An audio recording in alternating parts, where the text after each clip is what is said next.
हिम्मत नहीं कर पा रही थी कि सीधे उसके आंखों में देख सके। आप मीरा है? ध्रुव ने गहरी निगाहें सामने खड़ी लड़की पर डाली। जी जी सर।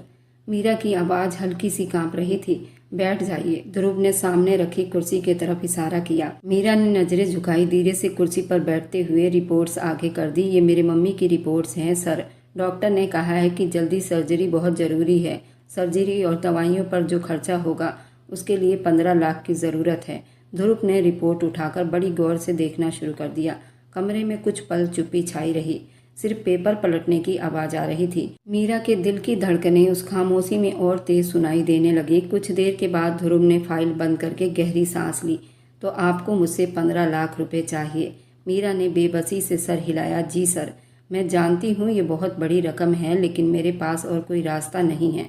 मैं आपको वापस करने की पूरी कोशिश करूँगी। ये मुझ पर बहुत बड़ा एहसान होगा आपका। वह नज़रें झुकाए बोली। ध्रुव ने कुर्सी की पीठ से टेक लगा ली। एक पल को मीरा के चेहरे को गौर से देखा और फिर वह उठकर मीरा के साथ वाली कुर्सी पर बैठ गया। मीरा उसके अचानक से साथ बैठने पर घबराहट का शिकार हुई। कुछ पल के लिए दोनों की नज़रें मिली, लेकिन मीरा की नज़रों की ताक ना मिलाते हुए नज़रें झुका गई। पैसे देना मेरे लिए समस्या नहीं। 15 लाख देना मेरे लिए मामूली सी बात है मीरा। वह थोड़ी देर रुका। लेकिन कहते हैं हर चीज़ की एक कीमत होती है। कुछ भी पाने के लिए कुछ खोना पड़ता है। अब सवाल ये है, क्या आप ये कीमत चुका सकती हैं या नहीं? वह हल्का सा मुस्कुराया। ये सुनकर मीरा का दिल जैसे जोर से धड़कने लगा।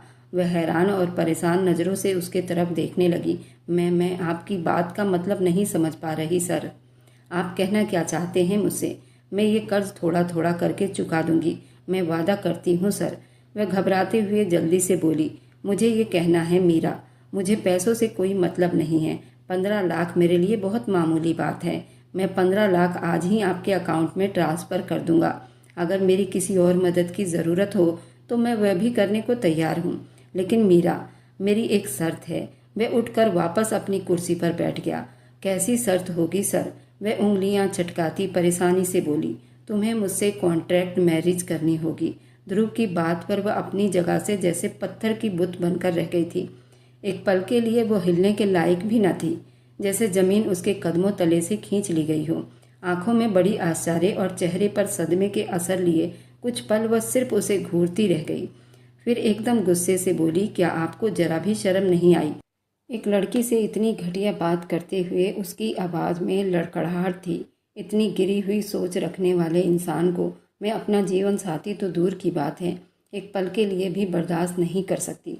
ध्रुव, मैं आपको अच्छा इंसान समझ बैठी थी, लेकिन मुझे नहीं पता था कि आप इतनी गिरी हुई सोच के मालिक हैं। मीरा की आंखों में गुस्से की चमक और दिल में बेहद नफरत के जज्बात उमड़ आए थे, जैसे वह हर शब्द के साथ उसकी बेइज्जती का बदला ले रही हो। ध्रुव मीरा के गुस्से और उसके मना करने को नज़रअंदाज कर गया। उसकी आंखों में अजीब सा भरोसा और गुरूर झलक रहा था, जैसे दुनिया की कोई ताकत उसके फैसले को बदल नहीं सकती। मीरा वह धीरे से मगर वजनदार आवाज़ में बोला, मैं जानता था कि तुम्हें ये बात स्वीकार नहीं होगी, मगर याद रखो, मेरी बात मजाक नहीं है। कॉन्ट्रैक्ट मैरिज तुम्हारा चुनाव नहीं, बल्कि तुम्हारी मजबूरी बनेगी। फिर तुम्हारे पास मना करने का कोई रास्ता नहीं बचेगा। उसके शब्द मीरा के दिल पर हथौड़े की तरह बरस रहे थे। वह अपनी जगह बेबस खड़ी, आंखों में आंसू लिए उसे तक रही थी, लेकिन ध्रुव के चेहरे पर कोई ऐसी परछाई दिखाई न दी थी, जैसे उसे पूरा विश्वास था कि सामने वाला उसकी बातें को रद्द नहीं कर सकता। तुम अच्छी तरह सोच लो। वह थोड़ा सा झुका, फिर उसकी आंखों में देखते हुए बोला, मैं तुम्हें वक्त देता हूँ सोचने और समझने के लिए, और इस शादी के लिए मैं तुम्हें कोई ज़बरदस्ती नहीं कह रहा। ये तुम्हारी अपनी मर्जी होगी, मुझे इसमें कोई दिलचस्पी नहीं। मैं ये शादी अपनी औलाद के चाहत के लिए कर रहा हूँ। मेरी होने वाली पत्नी माँ नहीं बन सकती, और हमारे यहाँ जिससे एक बार रिश्ता तय कर दिया जाए उसे हर हाल में स्वीकार कर लिया जाता है, चाहे वह पसंद हो या ना हो। वह रुका, फिर कुर्सी की पीठ से टेक लगाकर बड़ी बेरहमी से बोला, ये कॉन्ट्रैक्ट मैरिज तब तक वैलिड रहेगी जब तक तुम मेरे बच्चे की माँ नहीं बन जाती। जैसे ही तुम मुझे मेरा वारिस दोगी, ये रिश्ता ख़त्म हो जाएगा। उसके बाद तुम आज़ाद हो जाओगी। मैं तुम्हें मजबूर नहीं करना चाहता, लेकिन अपनी माँ को बचाने के लिए तुम्हें ये कुर्बानी देनी है या नहीं, ये फैसला तुम्हें खुद करना है। वरना मैं ये पैसे तुम्हें ऐसे ही देने के लिए तैयार हूँ, लेकिन 2 साल के अंदर तुम्हें ये पैसे वापस करने होंगे। मैं जानता हूँ कि 15 लाख इतनी बड़ी रकम है कि तुम जैसी मिडिल क्लास फैमिली से संबंध रखने वाली लड़की 10 लाख 10 साल भी कोशिश कर ले तो भी इतनी बड़ी रकम नहीं चुका सकती। तुम्हारे पास दो रास्ते हैं, या तो तुम मुझसे पैसे ले लो और 2 साल के अंदर मुझे 15 लाख रुपए दे देना। दूसरा ये कि मुझसे कॉन्ट्रैक्ट मैरिज कर लो और मुझे मेरा वारिस दे दो और डिवोर्स लेकर आज़ाद हो जाओ और सुकून की जिंदगी बिताओ। उसके शब्द की गहराई और कड़वाहट ने मीरा को जैसे अंदर तक हिलाकर रख दिया था। अपने बहते आंसुओं के साथ कुछ कहना चाहती थी, मगर आवाज़ होठों पर ही दम तोड़ गई थी। ध्रुव ने जैसी उसकी हालत को नज़रअंदाज करते हुए कागजात उठाए और बड़ी तसल्ली से बोला, ये चीखने चिल्लाने से कुछ नहीं होगा। ठंडे दिमाग से सोचोगी तुम्हें ये रकम वापस नहीं करनी पड़ेगी। बाकी सब तुम्हारी मर्जी है। मैंने अपनी शर्त बता दी है। 1 दिन का वक्त है तुम्हारे पास, अच्छी तरह सोच समझ लो। ये कहकर वो बड़ी तसल्ली के साथ दोबारा अपने काम में बिजी हो गया, जैसे कुछ हुआ ही ना हो। जबकि मीरा आंखों में आंसू लिए कांपते हाथों और बोझल दिल के साथ वहां से निकली। बाहर निकलते ही उसके कदमों में कपकपाहट उतर आई थी, जैसे जमीन भी उसका साथ छोड़ रही हो। वह घर वापस आई, मगर दिल और दिमाग ध्रुव के शब्द की बारिश होती रही। वह दर्द इतना गहरा था, उसको सांस लेने में बहुत परेशानी हो रही थी। वह घर आई तो कमरे की चुप्पी में वह तकिया में मुंह छुपाकर पूरी रात रोती रही। उसके दिल पर एक ऐसा बोझ आ पड़ा था जिसने उसे अंदर तक तोड़ कर रख दिया था। लेकिन वह जानती थी अपने माँ को बचाने के लिए उसे ये कड़वा घूंट पीना ही होगा, ये कुर्बानी देनी ही होगी। यही सब सोचती रही, सिर्फ 2-3 दिन खुद को तसल्ली देती रही, यही मेरी मुसीबतों की परीक्षा है। माँ का अच्छा इलाज हो जाएगा, छोटी बहन भाइयों की भविष्य संवर जाएगी। मगर उस तसल्ली के बावजूद दिल जख्म से हर पल उसे घायल करता रहा। बारिश के तेज बूंदे शहर के सड़कों को भिगो रही थी। मीरा भीगती हुई सूट संभालती बोझल कदमों से तेज तेज चल रही थी। उसके हाथ में मोबाइल था, जिसके स्क्रीन पर अस्पताल की तरफ से एक मैसेज चमक रहा था, कल सुबह तक पैसे ना मिले तो आपकी माँ की सर्जरी नहीं हो सकती। ये शब्द उसके दिल पर पत्थर की तरह गिर रहे थे। माँ के चेहरे का ख्याल आते ही वो बेबसी के साथ रो पड़ी। अब सिर्फ ध्रुव ही मेरी मदद कर सकता है। यही सोचती वह जल्दी से ध्रुव के कंपनी में दाखिल हुई। रिसेप्शन पर मौजूद लड़की से परमिशन लेती वह अंदर दाखिल हुई। वह जो काम में बुरी तरह बिजी था, मीरा को देखकर चौंक गया। आंखों में हैरानी लिए वह उसकी तरफ बढ़ी। क्या हुआ मीरा, आप रो क्यों रही हैं? वह परेशानी से पूछ रहा था। मैं आपसे शादी करने के लिए तैयार हूँ। मेरी माँ की सर्जरी है, अगर पैसे जमा न करवाए तो फिर उनकी सर्जरी नहीं हो सकेगी।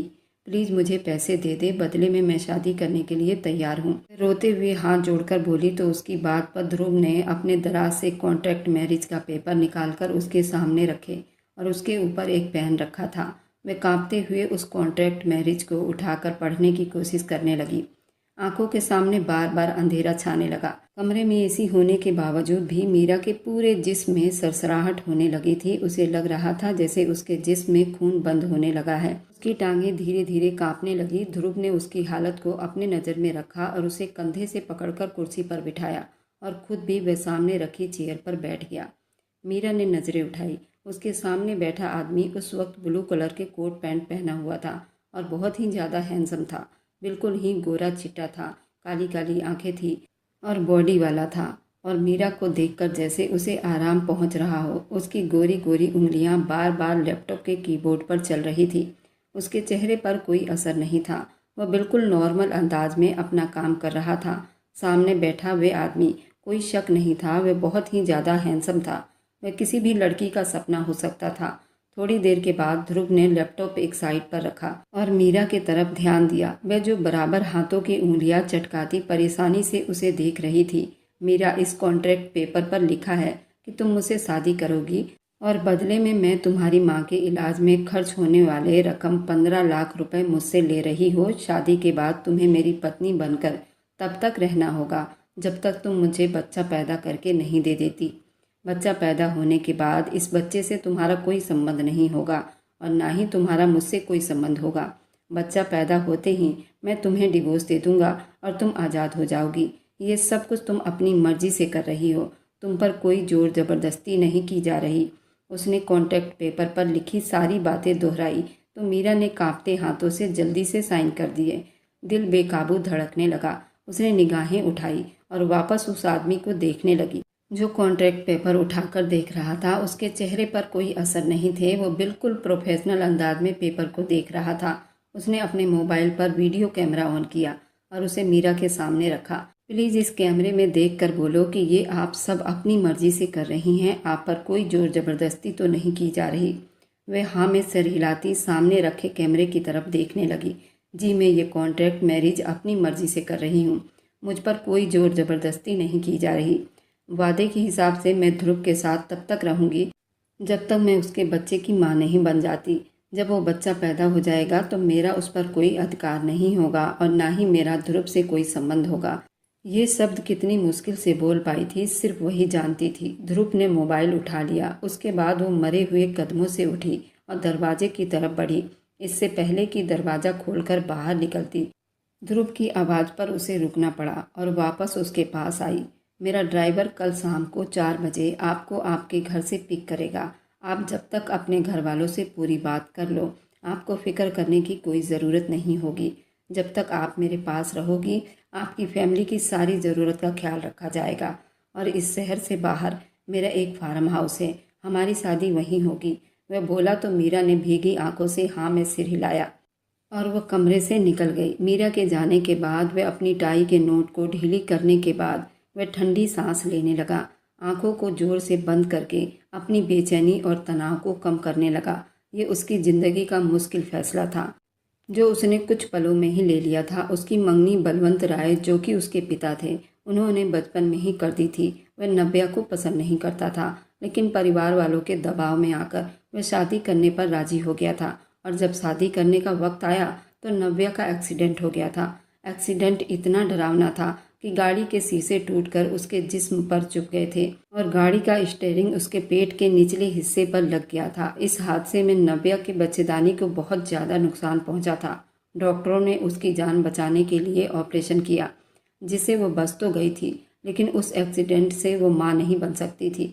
वह हादसे के बाद फिलहाल डॉक्टर ने उसे सेहतमंद और पहले जैसा कर दिया था, लेकिन उसकी माँ बनने का चांस ना होने के बराबर थे।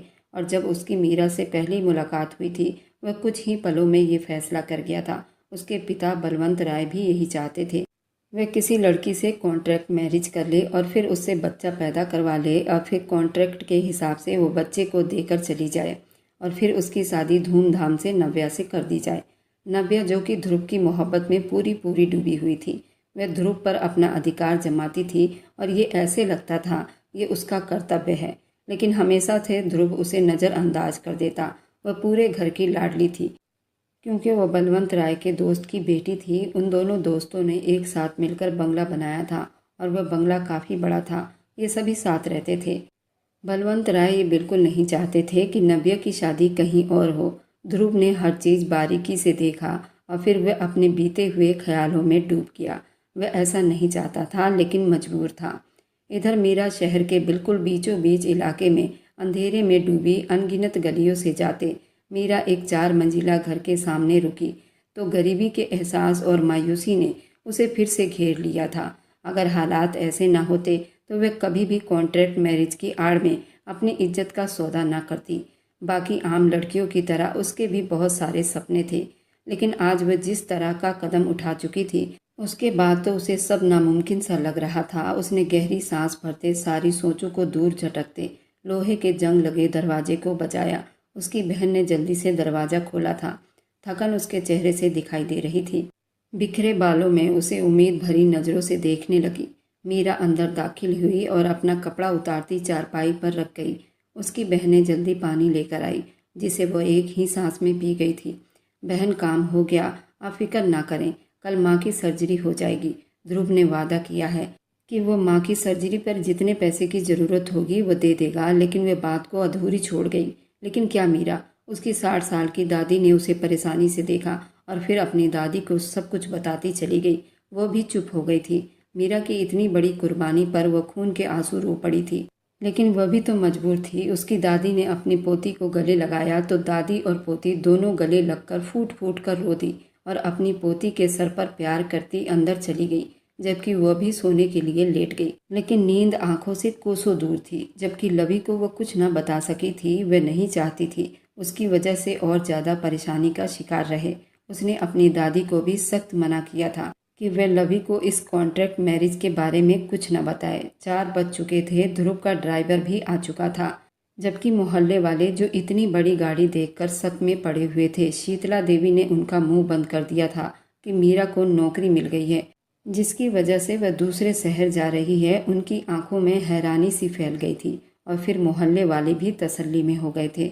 वह अपने छोटे बहन भाइयों को गले लगाकर प्यार करती अपनी दादी के पास आई और शीतला देवी उसे बेहद प्यार करती रो पड़ी थी।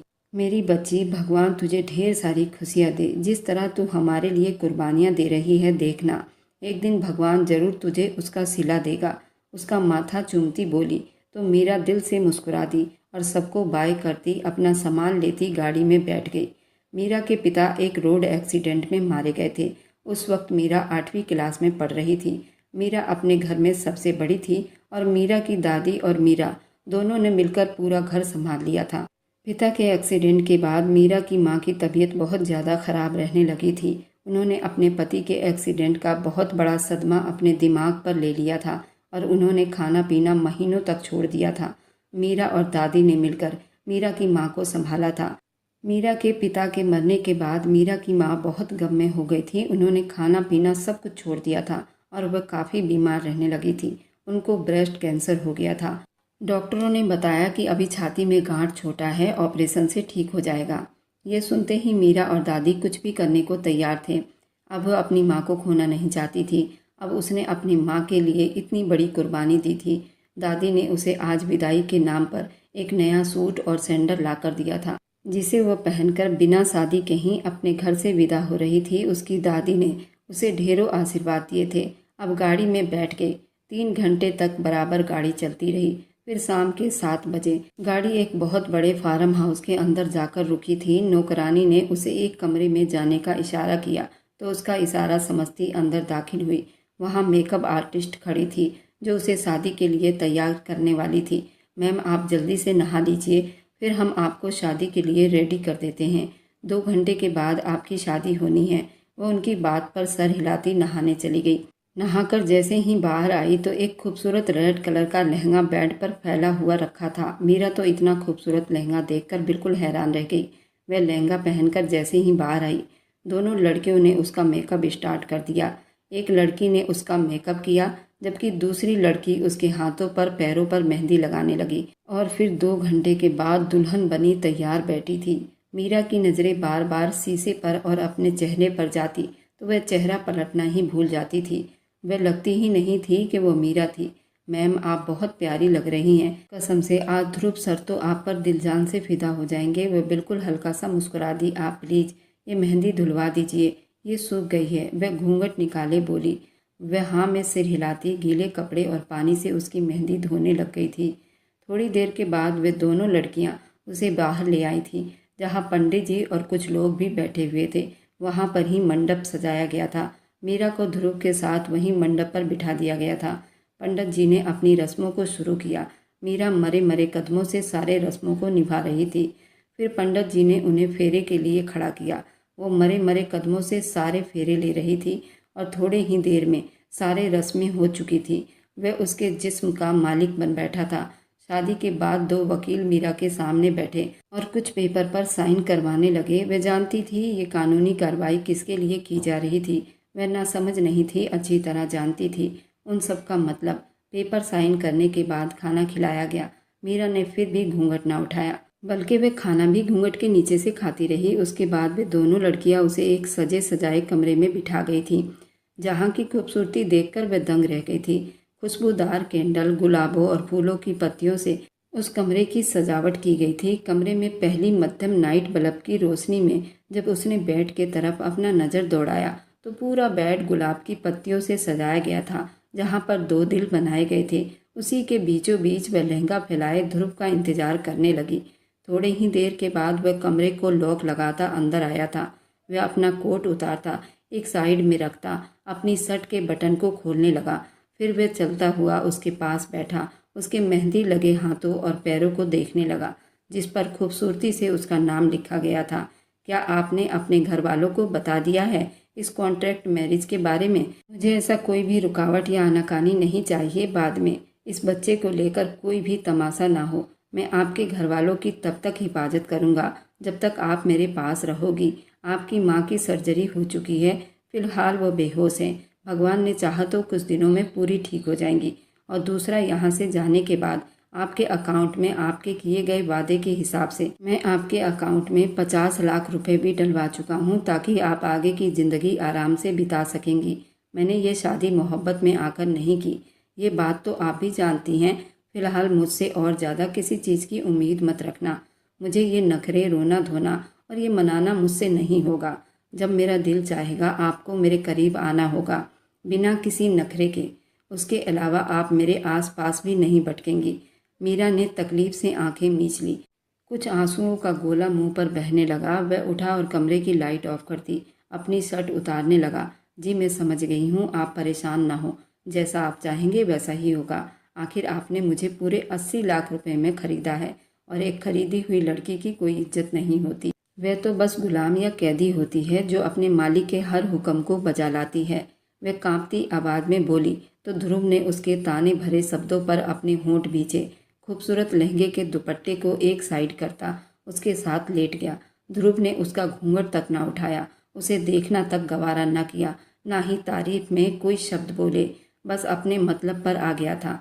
मीरा की आंखें भीग गई थी। मीरा की कलाइयों में सजी हुई चूड़ियों की झनकार से कमरा गूंजने लगा। ध्रुव ने उसे अपनी बाहों में भर लिया। चूड़ियाँ, ज्वेलरी उतारो, मुझे शोर बिल्कुल भी पसंद नहीं। आज के बाद जब मैं यहाँ आऊँ, ये चूड़ियाँ और भारी ज्वेलरी मत पहनना। अंधेरे कमरे में उसकी आवाज़ गूंजी। जी नहीं पहनूंगी, समझ गई हूँ। चूड़ियाँ और ज्वेलरी रिमूव करती उसके साथ लेटी तो घबराहट का शिकार होने लगी। जिस्म कांपने लगा था, लेकिन वह खुद को मजबूत करने की कोशिश कर रही थी। चलो अपने ये भारी भरकम लहंगे को उतारो और अपना ब्लाउज उतारो। ब्लाउज में डोरियां हैं और हुक लगे हैं, मुझसे नहीं खुल रहे। मैं रोशनी में खोल कर आती हूँ। वह उठने लगी तो ध्रुव ने कहा, नहीं रहने दो, मैं खुद ही खोल लेता हूँ। वह वापस बेड पर बैठ गई तो वह उसके नज़दीक बैठा उसकी चोली के डोरियां खोलने लगा। जब काफ़ी देर तक वह कोशिश करता रहा, ना खुली, तो वह एक ही झटके में पूरा जोर लगाकर उनको तोड़ता चला गया। वह चरचर की आवाज़ पर चोली भी फट गई थी। अपनी नाकदरी पर मीरा का दिल चाहा वह दहाड़े मारकर रोए, और फिर लहंगे के साथ भी ध्रुव ने यही किया था। वह भी बेजान गुड़िया की तरह बैठी रही। वह उसे बिना कपड़ों का कर गया और बेड पर धक्का दे गया। वह सीधे पीछे गिर गई थी। उस पर झुकता, जगह जगह उसे चूम रहा था। वह उसकी गर्दन पर अपने दांत गड़ा गया। मीरा ने बेडशीट को मुट्ठियों में दबोचा, फिर उसके चेस्ट पर मौजूद आखिरी कपड़े को भी उसके बदन से अलग कर दिया। वह नाजुक सा वजूद रखने वाली लड़की उसके मर्दाना स्पर्श के नीचे दबकर रह गई थी। वह उसके नाजुक पंखुड़ियों जैसे होठों पर झुकता चला गया था और खुद उसके होठों की मिठास को पीने लगा था। मीरा का खूबसूरत, नरम, नाजुक सा बदन उसको किसी और ही दुनिया में ले गया था। वह ना चाहते हुए भी उसके जिस्म के खूबसूरती में गुम होता चला गया। मीरा ने निचले होंठ को दांतों तले दबाकर अपनी चीखों का गला घोंटा था, क्योंकि उसके सामने जो उसके जिस्म को नोच रहा था, उसको चीखने, चिल्लाने या रोने धोने वाली लड़कियां पसंद नहीं थी। वह ध्रुव से ये तक ना कह सकी उसे दर्द हो रहा है। ध्रुव उसके जिस्म को बुरी तरह से मसल रहा था। वह बर्दाश्त न कर सकी और रोने लग गई थी। ध्रुव ने ये तक ना सोचा कि वह पहली बार इन सब चीज़ों को झेल रही है। थोड़ा आराम से ये सब करो। मजबूरन वह चीख उठी थी। पूरे कमरे में मीरा की चीखें और सिसकियां गूंजने लगी। आंखों से आंसू बहने लगे, मगर ध्रुव को उसकी परवाह ही कब थी। वह अपनी सारी जुनूनियत उसके नाजुक बदन पर उतार रहा था। मीरा का जिस्म उसके लिए सुकून का बस एक सामान था। वह सुबह 5 बजे उठी। कमरे में पूरा अंधेरा था। लाइट ऑन करती, दीवार का सहारा लेती वॉशरूम तक आई और नहाने चली गई। थोड़ी देर के बाद ध्रुव भी उठ गया था। जैसे ही वह कंबल उठाकर उठने लगा तो बेड पर फैला खून देखकर वह अपने होंठ दोबारा बंद कर गया और फिर तौलिया पहनकर बाथरूम में चला गया। नहाकर वह अब बाहर चला गया था। इधर वह नहाकर कमरे में आई तो खाली कमरा देखकर वह समझ गई कि वापस चला गया है। वह भी उठकर पूजा पाठ करने लगी। उसने पूरे कमरे की सफाई की, वापस लेट गई थी। रात के तकलीफ से वो पूरी रात सही से सो भी ना सकी थी। वह थक हार कर हवेली में दाखिल हुआ। कदम जैसे कमरे की तरफ बढ़े, सामने नबिया बैठी दिखाई दी। वह जानता था कि शादी की खबर सुनने के बाद वो पूरी रात सोई नहीं होगी। हमेशा खुद को तैयार रखने वाली वह लड़की आज सादा सी शर्ट और ट्राउजर में बिखरे बालों और सूजी हुई आंखों के साथ बैठी हुई थी। बचपन से सुनती आई थी, ध्रुव सिर्फ उसका है, लेकिन आज वो किसी और का हो चुका था। ध्रुव ने नजरें चुराकर कमरे की तरफ जाने लगा, मगर नव्या की कांपती आवाज़ पर उसके कदम आगे बढ़ने से पहले ही रुक गए थे। ध्रुव, बस अब तुम उसके करीब नहीं जाओगे। एक बार बहुत है, क्योंकि तुम पर सिर्फ मेरा ही अधिकार है। वह गुस्से और बेबसी से चीखी थी। तुम समझने की कोशिश क्यों नहीं कर रही हो? ये सब मजबूरी में कर रहा हूँ। मैं अपने माँ बाप का इकलौता बेटा हूँ। नव्या, अगर मेरी अपनी औलाद ही ना होगी तो मेरी नस्ल आगे कैसे चलेगी? मैं तुमसे मोहब्बत नहीं करता, लेकिन फिर भी मैं ये सब कुछ तुम्हारे लिए ही तो कर रहा हूँ, ताकि हमारे आने वाले जो कल हैं सुकून में बीते। नव्या की आंखों से आंसू टपकने लगे। वह भारी शब्दों में बोली, जब वह लड़की माँ बन जाएगी तब तुम उससे बच्चा लेकर उसे डिवोर्स दे दोगे ना, और मुझसे शादी कर लोगे ना? वह उंगलियां चटकाने लगी। उसकी भीगी आंखों और कांपती आवाज के बावजूद ध्रुव ने कोई जवाब न दिया। वह चुप से एक तरफ होता सीढ़ियां चढ़ने लगा। पीछे से नव्या चीख उठी थी, ध्रुव, मेरी बात का जवाब दो। तुम मुझे यूं नज़रअंदाज नहीं कर सकते।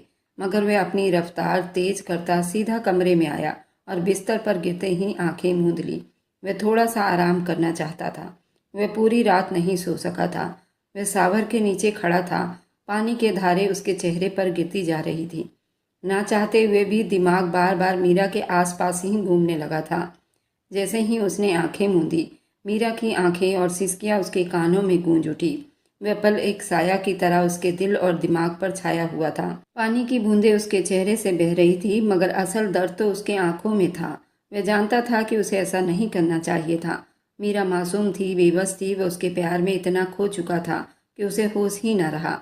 वह जानता था कि उसके साथ नरमी दिखाने के बजाय बेरहमी पर उतर गया था। और वह बात गाउन पहनकर बाहर निकला था। तौलिए से बालों को रगड़ते तौलिया एक तरफ उछाल गया था।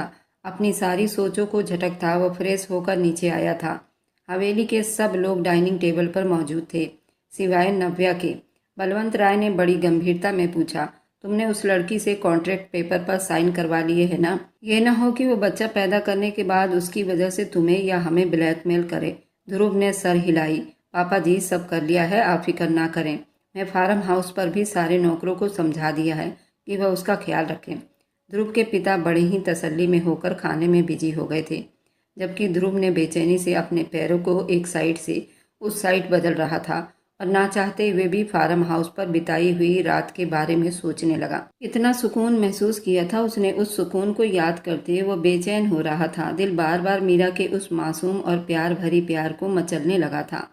लेकिन वह अपनी सारी सोचों को झटका तैयार होकर हवेली से निकल गया था। एक हफ्ता बीत चुका था, लेकिन ध्रुव ने मीरा के करीब आना गंवारा न किया और वह रोज नौकरों को फ़ोन करके उसका हाल चाल जरूर लेता। मगर दिल की बेचैनी कम होने के बजाय बढ़ती जा रही थी। बार बार दिल चाहता कि सब कुछ छोड़कर वह उसके पास चला जाए, मगर जिद और सब्र के बोझों तले वह खुद को बिजी रखने की कोशिश करता रहा। वह हवेली आ गया, मगर वहाँ भी दिल को उसे तसल्ली न मिली। जज्बात की आग उसे बेचैन कर रही थी। बिस्तर पर लेटे हुए भी मीरा का ख्याल एक पल के लिए ना छूटा। वह मजबूर होकर कमरे से बाहर निकला था तो नव्या ने उसे इतनी रात को हवेली से निकलते हुए देख लिया। उसका दिल एक बार फिर खून के आंसू रो दिया और उसके दिल में मीरा के लिए और ज़्यादा नफरत बढ़ती जा रही थी। रात के 2 बजे ध्रुव फार्म हाउस के दरवाजे पर पहुंचा। वह धीरे से अंदर दाखिल हुआ तो कमरे में बिल्कुल अंधेरा छाया हुआ था, मगर चुप्पी में भी किसी की भारी सांसों की आवाज़ गूंज रही थी। दरवाजा बंद होने की आवाज़ पर मीरा चौंक गई और सहम कर बैठ गई। ध्रुव, आप हैं? उसने कांपती आवाज़ में पूछा। ध्रुव उसके सही अंदाजे पर हैरान रह गया। तुम्हें कैसे पता चला? कमरे में तो अंधेरा है। वह धीरे धीरे बेड के करीब आया और शर्ट उतार कर एक तरफ रख दी। जी, आपकी बॉडी के परफ्यूम से पहचान गई हूँ, धीरे से बोली। फिर झुकते हुए बोली, मैं कमीज उतार चुकी हूँ, आप आ जाइए बेड पर, मैं तैयार हूँ। उसके शब्दों की कपकपाहट ध्रुव से छुपी ना रह सकी। वह रुक सा गया और नरम शब्दों में बोला, नहीं, तुम मेरी कमर दबा दो, हवेली से आते आते थक गया हूँ। बदन रिलैक्स होगा तो ही तुम्हारे पास आऊँगा। एक हफ्ते से जो बेचैनी उसके जिस्म में समाई थी, अब उस बेचैनी का नामो निशान तक नहीं था। जी, मैं दबा देती हूँ, धीरे से बोली और झिझकते हुए ऊपर बैठकर उसकी कमर दबाने लगी। काफ़ी देर तक वह यूं ही उसकी कमर दबाती रही। ध्रुव ने पलटकर सीधा होना चाहा तो मीरा लुढ़क कर बेधड़क उसके ऊपर जा गिरी थी। वह पल दोनों के लिए अजीब सा था। सांसों की तेज धड़कनों से एक दूसरे के जिस्म आपस में रगड़ खाने लगी।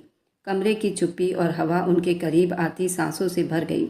ध्रुव ने एकदम मदहोशी में पूछा, तुम्हें यहाँ डर तो नहीं लगता ना? नहीं, मैं ठीक हूँ, मीरा ने बड़ी मुश्किल से कहा। उसकी इतनी नज़दीकी पर मीरा के दिल की धड़कनें तेज हुई थी।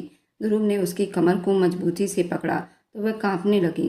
वह उसके चेहरे पर उंगलियां ट्रेस करते बोला, पहली बार जब तुम मेरे करीब आई थी तो बहुत रोई थी। उसके लिए मैं तुमसे माफ़ी मांगना चाहता हूँ। उस वक्त मुझे अपना होश नहीं था, कुछ ज़्यादा ही तुम पर बेरहमी कर गया। वह पल भर रुका और उसको बेड पर गिरा गया। उसकी गर्दन पर अपने होंठ रखता वह कांपते हुए बेड सीट को मुट्ठियों में जकड़ गई और अपनी कमीज पहले से ही उतार चुकी थी।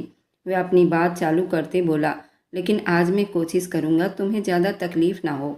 ये कहकर वह धीरे धीरे उस पर झुकने लगा और मीरा के वजूद को अपनी पकड़ में ले गया।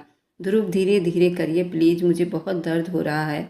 वह उखड़ती सांसों के बीच बोली थी, लेकिन वह तो इतना मदहोश हो चुका था कि उसे मीरा की कांपती आवाज़ उखड़ती सांस तक न सुनाई दे रही थी। काफ़ी देर के बाद वह तौलिए से पसीना पोंछता उससे दूर हुआ और बिस्तर पर सुकून से आंखें बंद करता सोने की कोशिश करने लगा। लेकिन मीरा की हालत ठीक नहीं थी। वह अभी भी धीरे धीरे कांप रही थी। पूरे जिस्म दर्द की लहर उठ रही थी। वह सोने की कोशिश करने लगी लेकिन सो न सकी। फिर अचानक ध्रुव ने उसे अपनी तरफ खींचकर बाहों में भर लिया। वह भी सुकून महसूस करती उसके सीने में मुंह छुपा गई। क्या हुआ, क्यों रो रही हो? मुझे थोड़ा दर्द हो रहा है। एक ही सांस में इतने सारे सवाल कर गई। जी, थोड़ा सा दर्द हो रहा है। उसकी नाक की टिप को चूमता पीछे हुआ और वह उसके प्यार पर ध्रुव के सीने में ही छुपने लगी और मीरा की इस हरकत पर ध्रुव के होंठों पर मुस्कुराहट पड़े और फिर वह सुकून से आंखें मूंद गया। सुबह की मध्यम किरणें खिड़की से छनछन कर अंदर आ रही थी। ध्रुव जैसे ही जागा तो आंखें मसलने लगा। आज वह बहुत ज़्यादा सो गया था। ज़्यादातर 8 बजे उठ जाता था। आज दोपहर के 12 बज रहे थे। से ही नज़र साथ सोए हुए उस हुस्न के जिस्म पर पड़ी तो दिल तेजी से धड़कने लगा। उस पल वह हैरान रह गया कि कोई क्या इतना खूबसूरत भी हो सकता है क्या? न जाने कितने पल उसका दिल ना धड़क सका।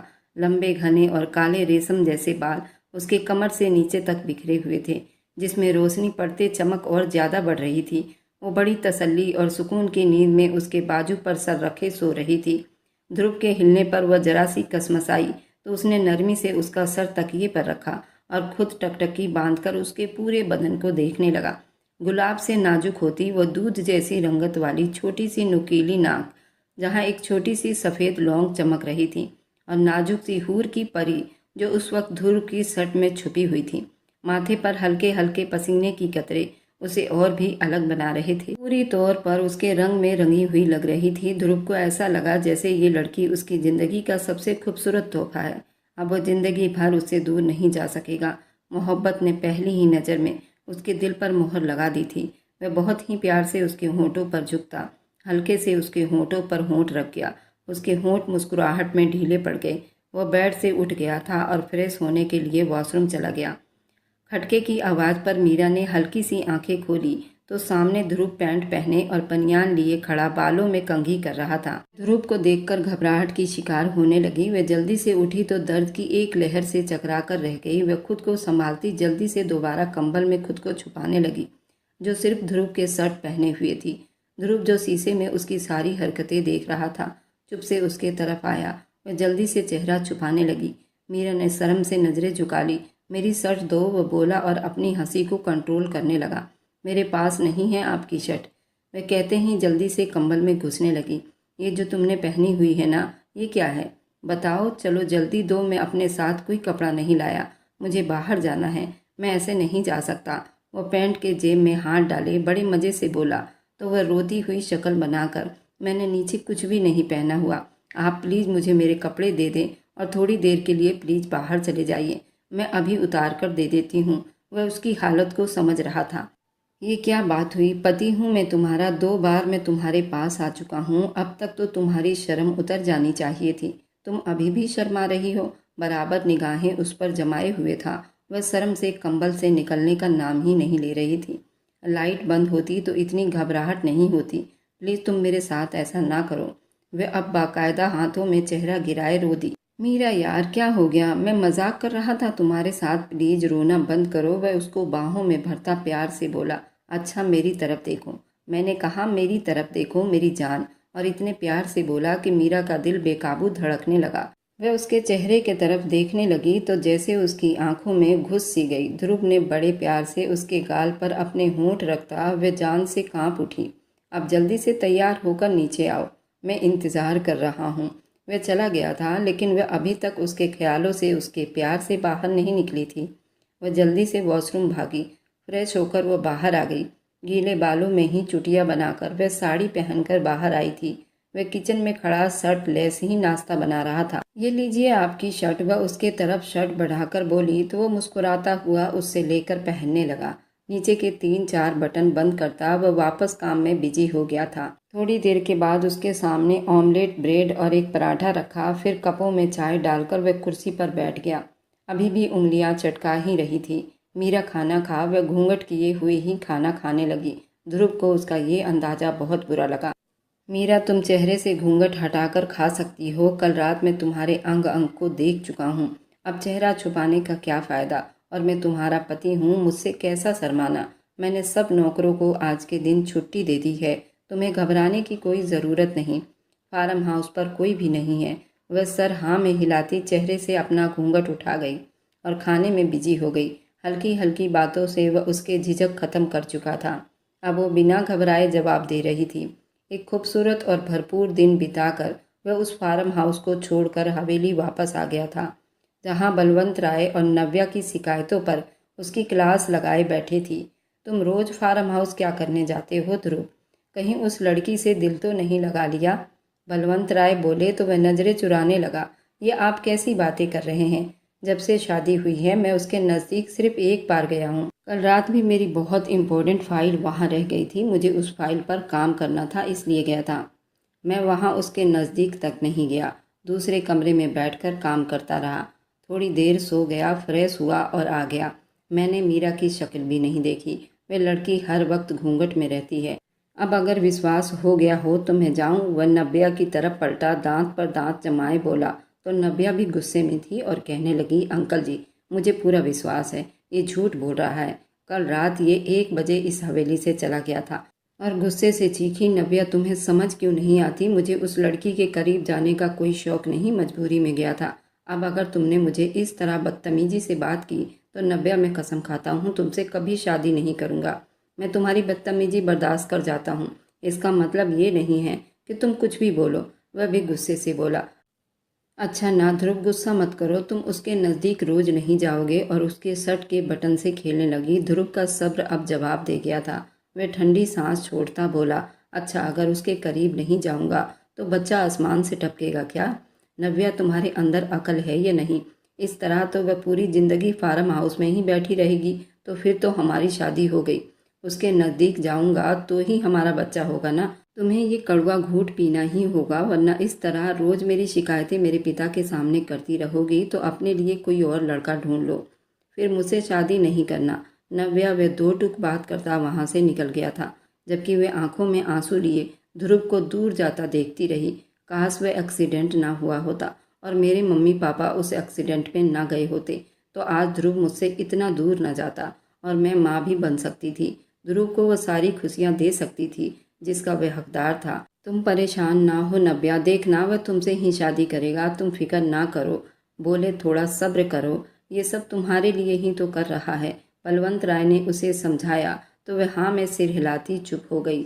जब वो हवेली बहुत कम आता था, फार्म हाउस पर ही रहता था। मीरा जो उसके सामने आने से ही डरती थी, अब धीरे धीरे वह झिझक खत्म हो गई थी। वह ऑफिस से सीधा फार्म हाउस आता। कभी वह ड्रिंक करने बाहर चले जाते तो कभी वह शॉपिंग पर चले जाते।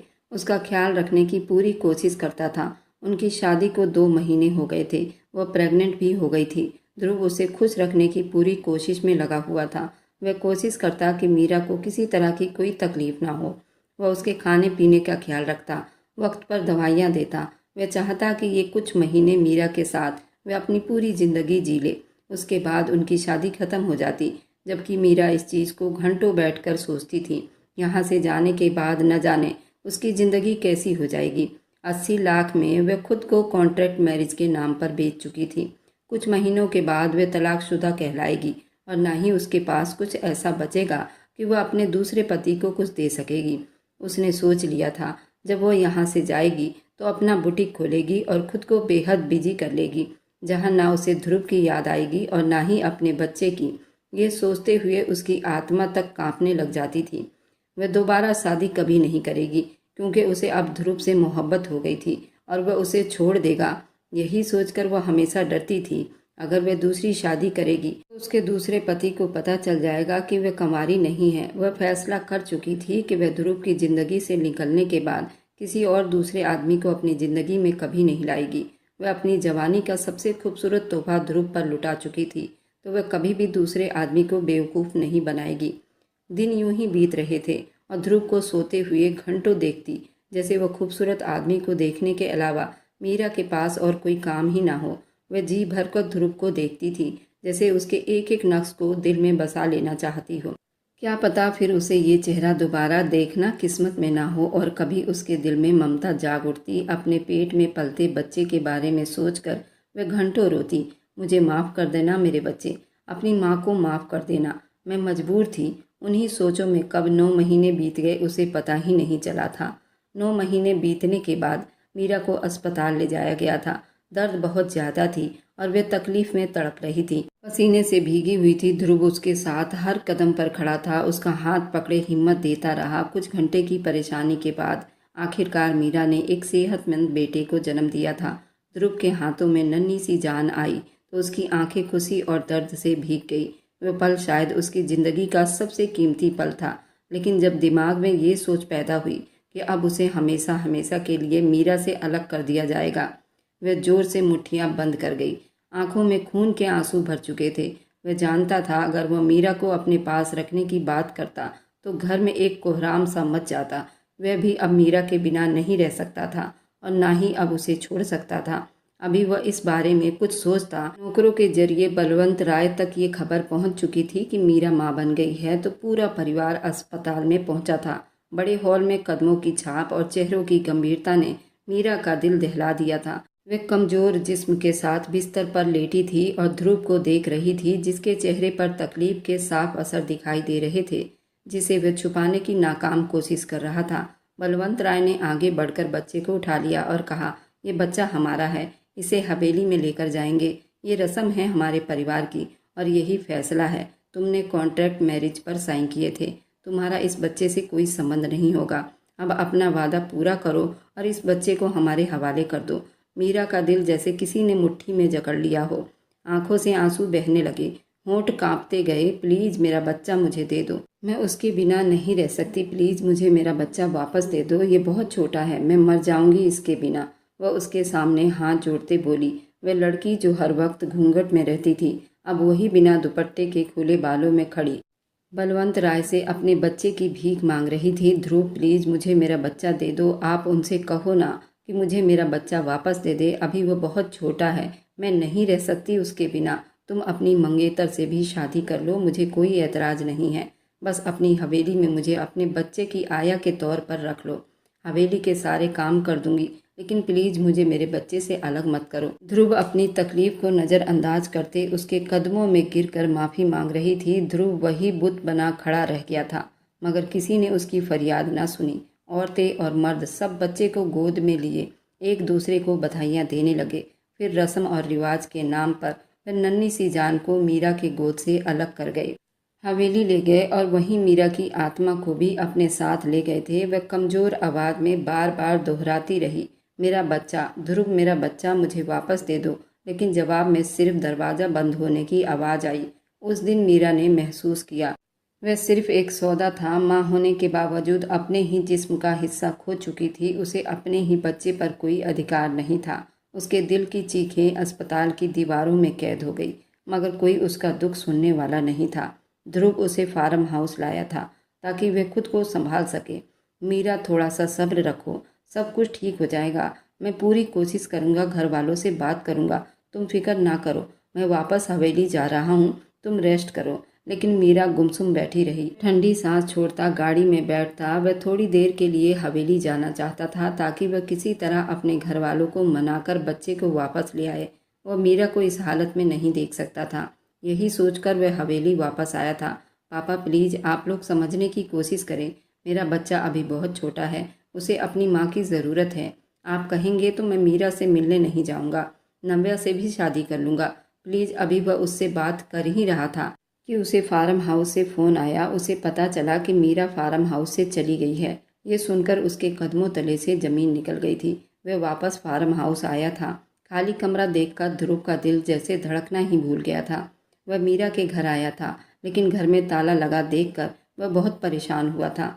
आसपास के लोगों से पता चला कि वह 1 महीने पहले ही घर छोड़कर जा चुके हैं। वह 1 महीने पहले ही मीरा के अकाउंट में उसके तय किए गए पैसे को भी डाल चुका था। उसे अंदाज़ा नहीं था कि इतनी जल्दी वह घर छोड़ देगी, लेकिन वह नहीं जानता था जिस दिन ध्रुव ने अकाउंट में पैसे भेजे थे उसके अगले दिन ही वह उस घर को बेचकर कहीं और शिफ्ट हो चुके थे। वह लवी के घर भी गया था, लेकिन हैरानी की बात यह थी कि वह उसके कॉन्ट्रैक्ट मैरिज के बारे में कुछ भी नहीं जानती थी, और दूसरा ये भी नहीं जानती थी कि वे लोग कहाँ गए। इन सब के बाद भी वह टूट चुका था। खुद को कसूरवार ठहराता वह एक लड़की की ज़िंदगी बर्बाद कर चुका था, बल्कि एक बच्चे को उसकी माँ से भी अलग कर चुका था। अब किसी लड़की को भी अपनी ज़िंदगी में शामिल नहीं करना चाहता था। वह नव्या से भी शादी करने से मना कर चुका था। शुरू में उसके पापा और उसके मम्मी इस बात को लेकर बहुत गुस्सा रहे। कैसे वह नव्या से शादी करता जब वह उससे मोहब्बत ही नहीं करता था, और शादी करके वह नव्या की ज़िंदगी बर्बाद नहीं करना चाहता था। फिर बाद में बलवंत राय ने नव्या की शादी अपने कॉलेज के दोस्त के बेटे से करवा दी थी, जो उसे बहुत चाहता था। नव्या की उस कमजोरी को भी स्वीकार कर चुका था। वह कभी माँ नहीं बन सकती। पुष्कर को इस चीज़ से कोई फर्क नहीं पड़ता था, क्योंकि वह उससे मोहब्बत करता था। और भगवान का चमत्कार ये हुआ कि शादी के सिर्फ 1 महीने के बाद ही उसे ये खबर मिली कि वह माँ बनने वाली है। और फिर 9 महीने बाद उसके यहाँ एक प्यारी सी बेटी ने जन्म लिया था। वह अपनी ज़िंदगी से बहुत खुश थी। वह अपने भगवान का धन्यवाद करते नहीं थक रही थी। उसे औलाद जैसी खुशी उसके किस्मत में लिखी थी, और उसे इतनी प्यारी सी लक्ष्मी दी थी। ध्रुव अपने बच्चे को खुद ही संभाल रहा था।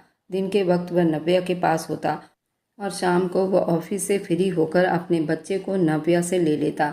नव्या दोनों बच्चों को संभाल लेती थी। जब से मीरा ध्रुव के ज़िंदगी से गई थी, वह तो हंसना ही भूल गया था। आज वे दोनों अपने अपने बच्चों की शॉपिंग के लिए एक मॉल में बैठे हुए थे, जहां बच्चों के कपड़ों की बहुत अच्छी अच्छी वैरायटी मिलती थी। नव्या, ये देखो ये कैसा है, वह नव्या से पूछ रहा था। नहीं, कलर अजीब सा है, मुझे बिल्कुल भी पसंद नहीं आया। ये देखो ये कैसा है। ध्रुव ने हाँ में सिर हिला दिया। वह ढेर सारी शॉपिंग करके घर की तरफ चल पड़े थे कि रास्ते में ही गाड़ी खराब हो गई। ध्रुव, क्या हुआ? नव्या, गाड़ी गर्म हो गई है, पानी डालना पड़ेगा। तुम यहाँ बैठो, मैं यहाँ सामने वाले घर से पानी लेकर आता हूँ। वह सिर हिलाते बच्चे की तरफ ध्यान देती ध्रुव ने ठंडी सांस छोड़ी और सामने वाले घर का दरवाज़ा बजाया था। कौन है? अंदर से एक बूढ़ी औरत की आवाज़ आई। जी आंटी, मुझे थोड़ा सा पानी मिल जाएगा, मेरी गाड़ी गर्म हो गई है। वह ये सब कहकर बिल्कुल चुप हो गया था। अच्छा बेटा, 2 मिनट दे दो, मैं देती हूँ। जैसे ही दरवाज़ा खुला वह दंग रह गया था। आप? वह शीतला देवी के हाथ से पानी का जग जमीन पर गिरा था। नव्या भी दोनों बच्चों को लेकर गाड़ी से बाहर निकल आई थी। मीरा कहाँ है आंटी? मुझे उससे बात करनी है, वह बड़ी गंभीरता से पूछा। जब कोई जवाब नहीं आया तो वह गुस्से से दरवाज़ा खोलता अंदर दाखिल हो गया था। शीतला देवी उसे रोकती रही, लेकिन वह रास्ते में आई हर चीज़ को ठोकर मारता चला गया। मम्मी, इतना शोर क्यों है? कौन आया है? सामने से आते ध्रुव को देखकर वह दंग रह गई। इतनी मुश्किल से तो वह जिंदगी की तरफ लौट आई थी। अब फिर ध्रुव उसकी जिंदगी में वापस आ गया था। वह गंभीरता से उसके चेहरे पर नजर गाड़े खड़ा था। ध्रुव, प्लीज गुस्सा ना करो, 2 साल के बाद मिली है तुम्हें, तसल्ली से बैठकर उससे बात करो। नव्या ने उसे समझाना चाहा। कैसे आराम से बात करूं नव्या? ये लड़की मुझे अपनी मोहब्बत में कैद करके बिना बताए फार्म हाउस से चली गई थी, और तुम कह रही हो आराम से बात करूं? 2 साल नव्या, 2 साल कहाँ कहाँ नहीं ढूंढा मैंने इसे। मैं ही पागल था नव्या, जो इस लड़की से प्यार कर बैठा था। वह अपना होंठ भींच गया, और सामने खड़ी लड़की जो कहर भरी आंखों में आग लिए खड़ी थी, वह यही समझ रही थी ध्रुव उसे हमदर्दी के लिए ये सब बातें कर रहा है। उस वक्त वह इतनी डिस्टर्ब थी कि उसे ये समझ नहीं आ रहा था। और तुम्हें क्या मुझ पर विश्वास नहीं था? जब मैंने तुम्हें कहा था थोड़ा हिम्मत से काम लो और थोड़ा इंतज़ार करो, मैं सब कुछ ठीक कर दूंगा, तुमने मेरा विश्वास क्यों नहीं किया? बताओ मुझे। वह गुस्से से चीखा। वह डर गई थी। ध्रुव, मेरा बच्चा कहाँ है? भगवान के लिए मुझे बता दो, मेरा बच्चा कहाँ है? मैं अपने बच्चे के लिए पल पल तड़प रही हूँ। ध्रुव, मुझे माफ़ कर दो, उस वक्त हालात ही ऐसे थे। मुझे लगा तुम अपने घर वालों का ही साथ दोगे, तुम मुझे डिवोर्स दे दोगे, इसलिए बिना सोचे समझे तुम्हें छोड़कर आ गई हूँ। मुझे माफ़ कर दो। वह उसके कदमों में बैठ गई थी। ध्रुव ने उसे उठाकर सीने से लगाया था। मम्मा पापा, पीयूष की आवाज़ पर उसे दूर हुई थी। मेरा बच्चा, मेरा बच्चा, मेरा प्यारा बच्चा। वह बेकाबू अपने बच्चे को चूम रही थी। मैंने तुम्हें कभी डिवोर्स देने का सोचा भी नहीं था। मैंने तो नव्या से भी शादी नहीं की, पूछ लो उससे। मुझे अब और ज़्यादा मत तड़पाओ मीरा, वापस आ जाओ मेरी ज़िंदगी में। मुझे और मेरे बेटे को तुम्हारी बहुत ज़रूरत है। उसके सर पर प्यार से किस करता बोला तो मीरा ने नज़र झुका ली। क्या तुम मुझे फिर से अपनी ज़िंदगी में जगह दोगे? वह रोते हुए बोली। तुम तो कभी मेरी ज़िंदगी से गई ही नहीं थी। मैं तुम्हारी याद के साथ ही तो ये 2 साल बिताए हैं मीरा। मुझे तुमसे पहली नज़र में मोहब्बत हो गई थी। ध्रुव ने उसकी आंखों में देखकर जवाब दिया। वह रोते हुए ध्रुव के सीने से जा लगी थी। ध्रुव ने हाथ बढ़ाकर नव्या से अपने बेटे को ले लिया था। ये कितना प्यारा है ध्रुव। मीरा अपने बेटे को प्यार से चूमती बोली। हाँ, अपने पिता पर जो गया है प्यारा तो होगा ही ना। ध्रुव के इस बात पर नव्या और शीतला देवी ने ठहाका लगाया था, जिसमें मीरा और ध्रुव की हंसी भी शामिल थी। शीतला देवी ने भीगी आंखों से हाथ बढ़ाकर अपनी पोती के यूं खुश रहने का आशीर्वाद दे रही थी। ये थी मीरा और ध्रुव की प्रेम कहानी। अगर आज की कहानी आपको अच्छी लगी है तो आगे की और आने वाली सारी दिलचस्प रोमांटिक कहानियों के लिए मेरे चैनल को लाइक और सब्सक्राइब करते जाएं।